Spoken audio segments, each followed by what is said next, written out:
are human rights? Human rights are rights inherent to all human beings, whatever our nationality, place of residence, national or ethnic origin, color, religion, or race. Human rights include the right to live and liberty, freedom from slavery and torture, freedom of opinion and expression, the right to work and education. Everyone is entitled to these rights without discrimination. Everyone has the right to education. Education shall be free, at least in the elementary and fundamental stages. Education should be directed to the full development of human personality and to the strengthening of respect for human rights and fundamental. Parents have the prior rights to choose the kind of education that shall be given to their children. Education is a basic human right that works to raise men and women out of poverty, level of inequalities, and ensure sustainable development. But worldwide, 244 million children and youth are still out of school for social, economic, and cultural reasons. The right to quality education is already firmly rooted in the Universal Declaration of Human Rights and international legal instruments, the majority of which are the results of the work of UNESCO and the United Nations. In 2002, Malaysia amended the Education Act 1966 to make 6 years of primary education compulsory for all children of Malaysian citizens who are aged 6 to 12 years. In Malaysia, education is acknowledged as having a significant influence on values and lifestyles, and is regarded as a vital channel in the development of the individual, society, and the nation.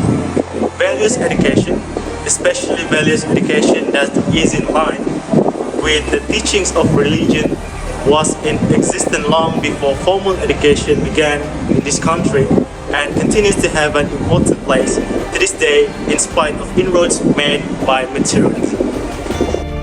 Article 3 of the Convention clearly provides that in all action concerning children, whether undertaken by public or private social, while institution, counts of law, administrative, authoritative or legislative bodies, the best interest of the child shall always be primary consideration. The committee notes with concern that many asylum-seeking and refugee children who have lived in Malaysia since the 90s lack access to formal education. Poor children are eligible for free school uniform, school textbook, and some financial assistance for the very poor, but food, transport, and stationery are the responsibilities of parents. The cost of education for poor families, especially those with many children, can be quite substantial. Parents who fail to send their primary going children to school shall be fined 5,000 ringgit Malaysia or imprisoned or both. The government probably realised that taking legal action against the parent will not only burden the parents further, but it will put the children in school without the government and can relieve parents of their financial hardship. PROHAM, which is Society for the Promotion of Human Rights, is deeply concerned that the Immigration Department and Education Department is driving stateless children born in Malaysia the right to education.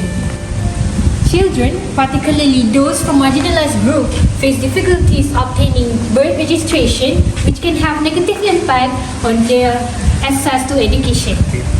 Malaysia does not have a free at all birth registration system, leading to difficulties with bureaucracy and rigid requirements.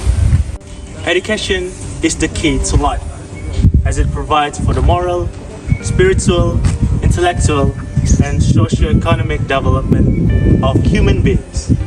In relation to the above global efforts to secure and protect children's rights to education, Article 26 of the United Nations Universal Declaration on Human Rights, 1984, UDHR, defines the right of every human being to education.